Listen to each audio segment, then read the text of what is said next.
Cando eu ampliei a miña formación en Francia hai xa unha variedade de anos, os meus mestres me aprenderon que os bons historiadores son aqueles que estudan, que suxiren e que presentan os problemas do pasado a partires dos paradoxos e das contradicións do presente. Básicamente, isto hai que facelo para aprender a pensar.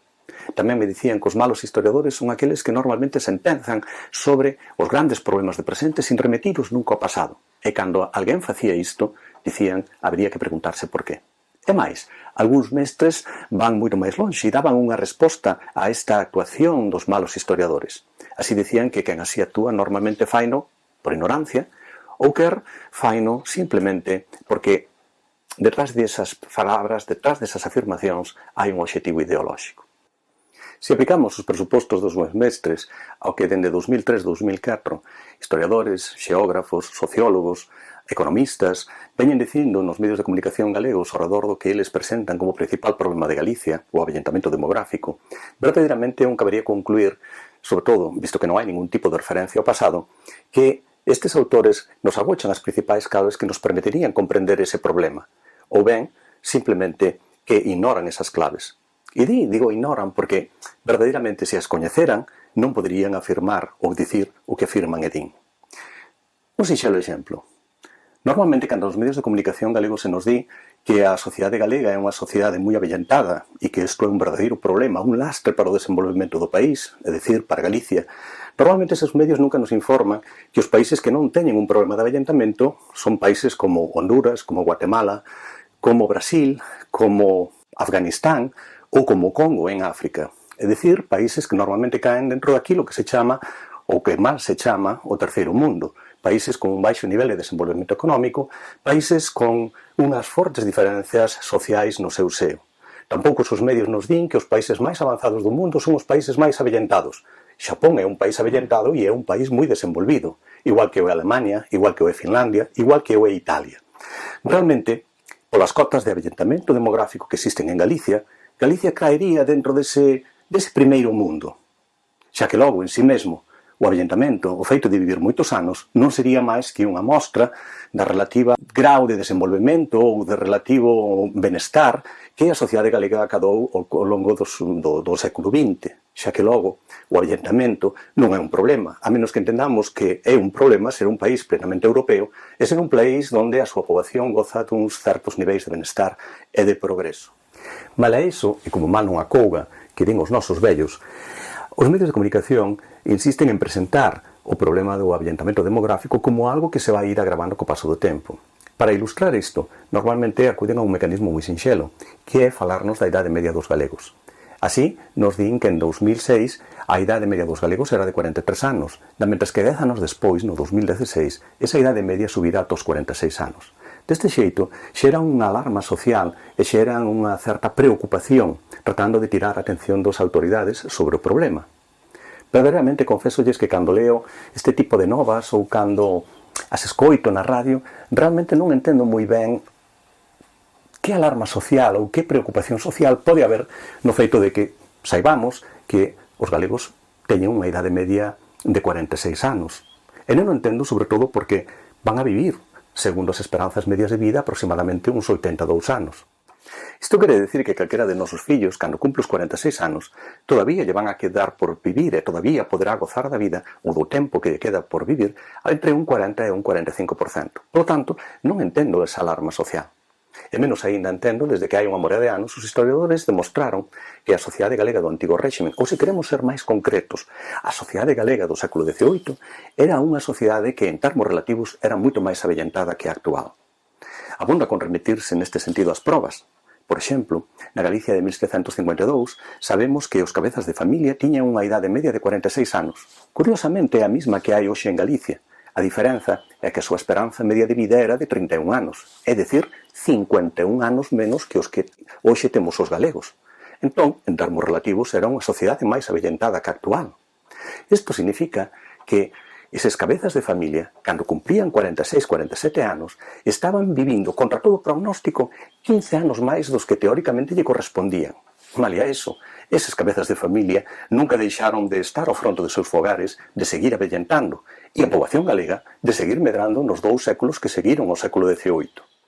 Por lo tanto, non vexo esa preocupación en tratar de poñer en relación o avellentamento coa falta de medre da poboación. Que a poboación galega medre ou non medre non depende do avellentamento, depende de outros factores, depende da intensidade da emigración, depende do número de fillos que as mulleres traen ao mundo e depende das taxas de mortalidade. Destes tres elementos, históricamente, un dos máis importantes foi a intensidade migratoria, cando menos ata os anos 70. Quero dicir que a partir dos anos 70, da morte do dictador, vai a ser tamén moi importante os cambios que se producen na fecundidade, o feito de que as mulleres cada vez teñen menos fillos. Outro conto sería explicar por qué. Esta relación que hai entre o avellentamento e a intensidade da migración é moi doada de demostrar no pasado. Abonda simplemente con que collamos a documentación que hai a finais do século XVIII e queremos dous mapas. Non vamos a poñer a porcentaxe de poboación de persoas que teñen máis de 60 anos. Noutro, imos a poñer as indicadores que nos falan da intensidade que acada a emigración nas persoas que teñen entre 16 e 40 anos. 16 e 40 anos porque ese era o momento no que os individuos comenzaban a emigrar. O resultado da comparación destes dous mapas amósanos que hai unha enorme concordancia entre as áreas nas que houve unha intensa emigración e as áreas nas que hai unhas tasas de avellentamento moi altas. De feito, toda a Galicia costeira, nomeadamente a fachada occidental de Galicia, era unha zona que foi moi batida pola emigración e precisamente aí se concentran as maiores tasas de avellentamento. E máis, hai áreas e comarcas moi concretas como, por exemplo, os territorios que miran as rías, nos que nosotros podemos ver que as tasas de avellentamento que ali se registran son idénticas ás que existen en Francia a finais do século XVIII. Pero hai un problema. A Francia era, a finais do século XVIII, unha potencia política, unha potencia económica, unha potencia militar, o país máis poboado de Europa, mentres que as rías era unha zona tremendamente batida pola emigración exterior, pola emigración a Castela, a Portugal ou a Andalucía. Esa relación entre a emigración e o avellentamento que topábamos a finais do XVIII vai seguir reforzando co paso do tempo.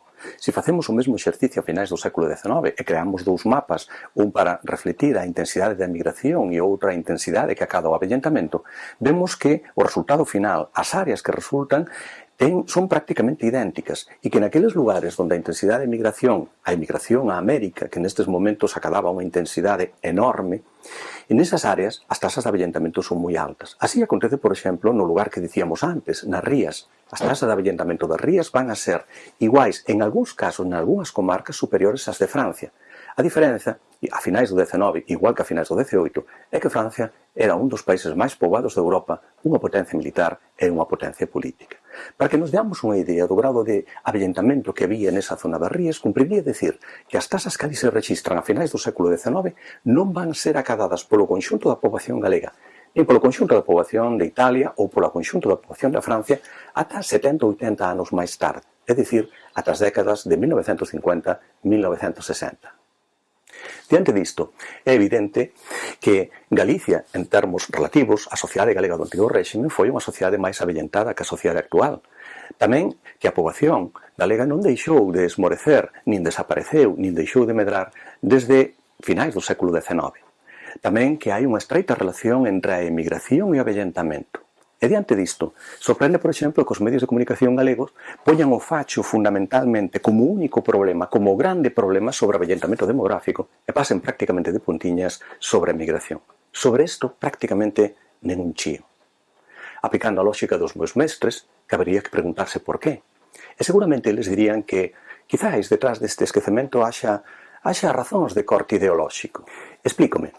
Dende aproximadamente o ano 2002-2003, teñen abandonado o país aproximadamente máis de 350.000 mozos e mozas. Forman parte da xeneración mellor formada de Galicia. E paradoxalmente parece que ninguén fixo nada para evitar isto. Dende un punto de vista histórica, esta sería a terceira grande vaga migratoria que coñece a sociedade galega desde finais do século XIX. A primeira sería a emigración a América, finais do XIX e comezos de XX. A segunda grande vaga sería a da década de 1950-1970. E esta sería a terceira. Se temos en conta que a emigración non é unha variable demográfica, senón que é unha resposta da poboación, dos individuos, cara ás desigualdades económicas e sociais que existen no seo da sociedade galega, porque lles impiden materializar o seu proxecto de vida, o seu proxecto de futuro, e teñen que facelo fora do país, un non deixa de preguntarse entón pola efectividade das políticas económicas e sociais que durante 35 anos os diferentes gobernos galegos puxeron en práctica coa axuda europea. Habería que falar da súa efectividade, sobre todo porque esas políticas estaban pensadas para xerar niveis de benestar, niveis de desenvolvemento que evitaran que a emigración volvera a repetirse por unha terceira vez. Ese sí que sería un bo debate nos medios, mais é un debate incómodo. E en este sentido, os medios compórtanse como os malos médicos. Poñen o facho, poñen a súa atención sobre o síntoma da enfermedade, o avellentamento demográfico. Nada nos din sobre as súas causas, sobre esas políticas económicas e sociais. Por que será?